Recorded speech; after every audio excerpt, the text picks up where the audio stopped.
Welcome to A Mason's Work, the podcast where we review Masonic symbols and illustrate how they can be used to solve problems in everyday life.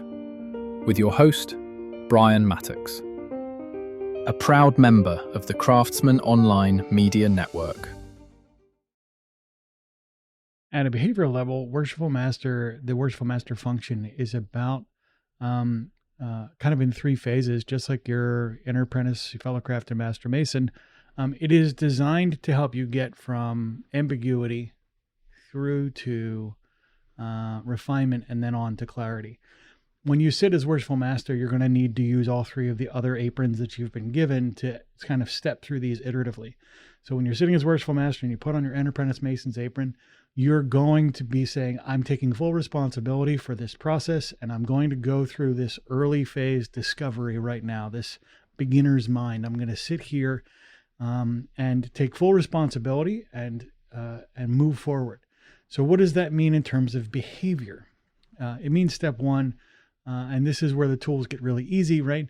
I'm going to look at the behavior, take a behavioral inventory, right? I'm going to look at what I'm doing right now, determine if what I'm doing is in my sort of best interests to help me achieve my objectives. And to be clear, you may not know what your objectives are, and that's okay. There is a certain amount of sort of textural component here that emerges as you go. You say, well, whatever it is that I'm trying to build with my life, whatever it is I'm trying to become, it definitely isn't somebody who's, let's say violent. Right? Or whatever the case might be. You can remove some behaviors without necessarily knowing exactly what it is you're trying to build. But as you go through this discovery process, you'll be able to do that behavioral analysis and then a bit of refinement and say, okay, well, if I don't want to be a violent person, then how am I going to handle conflict? What does that look like? How is it going to work? If I need to have conflict, how can I manifest that through proper execution? How can I have a productive conflict without, again, resorting to violence or without resorting to manipulation or coercion of some kind?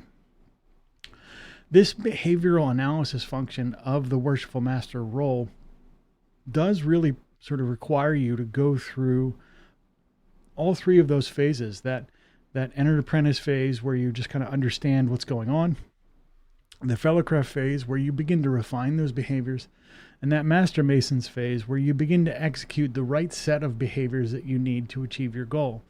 Now, that process from that behavioral perspective starts to manifest itself out in the world, right? So as you start changing your behavior, you're going to find that the environment changes around you.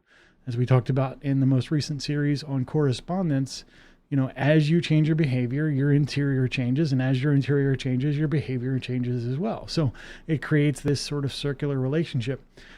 The same is true as you sit in this Worshipful Master space and start cultivating the behaviors that are going to help you achieve your objectives. Again, without a firm understanding of what they might be, because that may take you a lifetime to figure out. But as you refine these behaviors, the entire environment changes. So you have to revisit this. You have to kind of go back to that discovery place, that evaluative place where you determine, again, reevaluate your behavior today. The behaviors you have as an old man and the behaviors you have as a young man will by default be different for lots and lots of reasons. Energy management's one of the reasons. The risk tolerance is another, just as some discrete examples.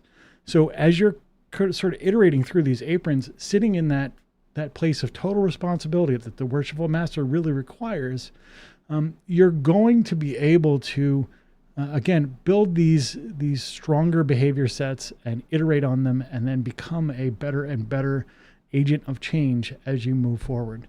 Tomorrow, we'll talk about the relational sort of role of Worshipful Master and how that interplays with the people around you.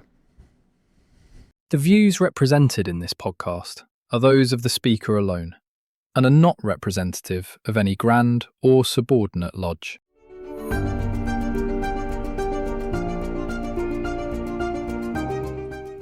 Hi, Brian here.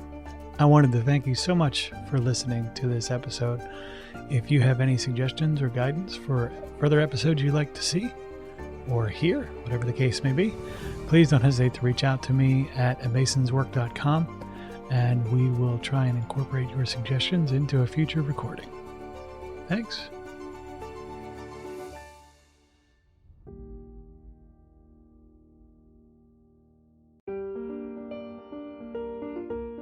Freemasonry teaches us that the true work is within, a lifelong journey of reflection, discipline, and discovery.